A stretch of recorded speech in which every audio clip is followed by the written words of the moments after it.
Tobias, who's at this conference, and it was included as a niche area of study.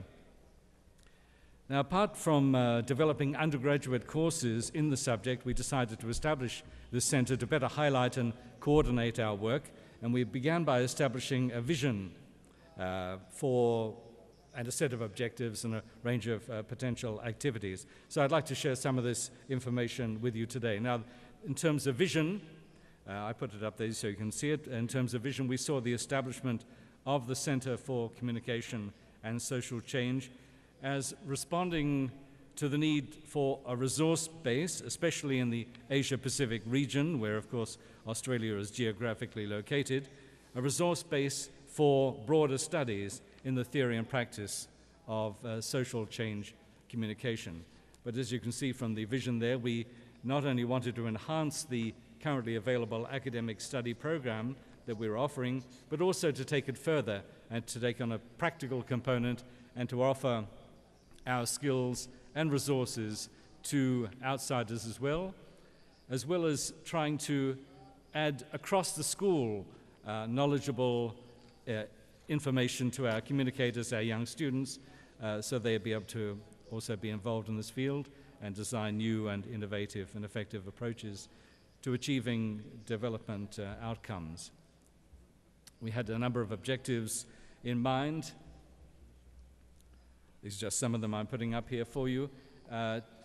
The Communications Center for Social Change, strategic and tactical objectives, as you can see, to provide impetus internationally to the study and practice of this field. As I mentioned, in Australia, it's a relatively new field, and in fact, worldwide, it only goes back 30, 40, 50 years or thereabouts.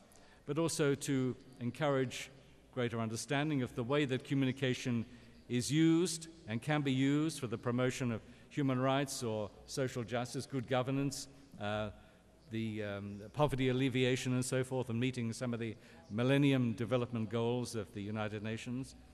We wanted to establish a clearinghouse for information on this subject, to undertake practical programs, to take our theory into villages, into communities, and come up with workable solutions, and also particularly to foster awareness amongst aid administrators and policymakers and those people who in fact go about providing international aid and have their hands on the money, as it were, and are able to control these things, at the reason for having communication and technology processes in development and how they worked and how effective they could be.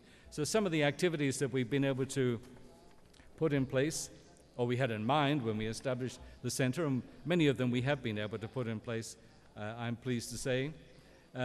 We wanted to have a scholar in residence exchange program so that we could bring international expertise to the school, experts in the field who could add to the already illustrious group of scholars who were there, if I may say so.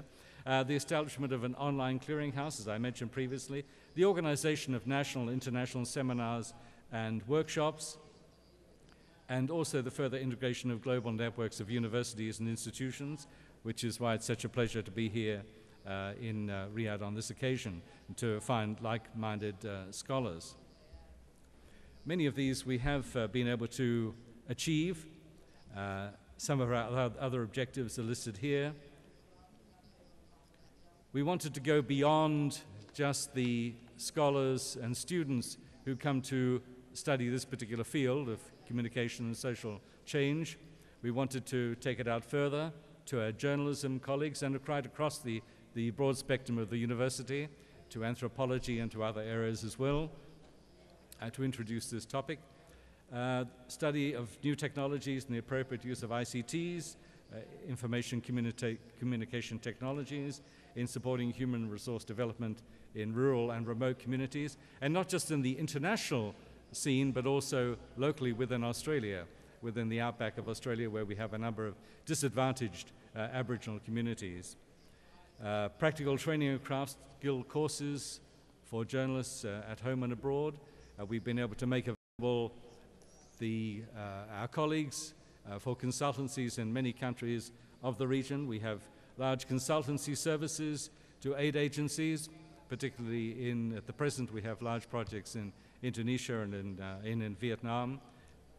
And also we wanted to encourage the study of international communication generally in secondary schools as well, because these are the people who will be coming through as students in the future. And we've been able to outreach to them by visiting schools and also having seminars when young people from secondary schools can come to the university, and we can explain what this is all about and hopefully encourage them to participate in these courses in the future. So in conclusion, just to let you know some of the things that we have done and which have been reasonably successful, we hope. We've already attracted quite a cadre of interested undergraduate and postgraduate students for our courses. We have more than, for example, this semester alone, more than 200 students taking part in the second-year undergraduate program, while our master's and graduate diploma and graduate certificate program are also quite successful. We have 4 students undertaking PhD studies within the ambit of the communication social change stream. And these are relatively small beginnings, I must say, but they do augur well for the future, and we are starting from a zero base. Interest is being shown in taking courses to a wider clientele.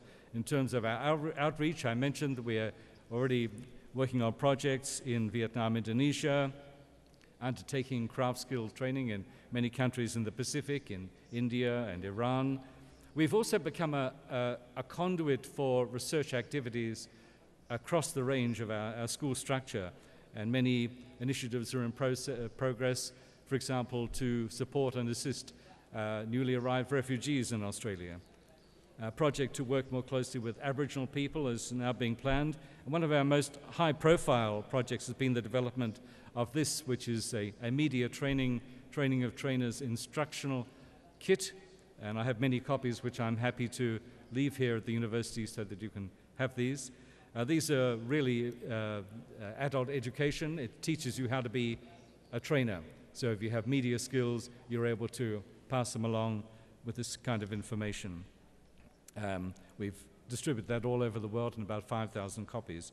Another big success has been our practical and support for example, community radio stations. We have a community radio operation in Bougainville in Papua New Guinea, which is an area of considerable conflict over the past few years. A New Dawn FM, which is beginning to help with the peace process there. And it's an integral part of that, and it's strengthening Bougainville autonomy through radio broadcasting to provide information and community development. And I think that's a positive note on which to end this presentation. Thank you.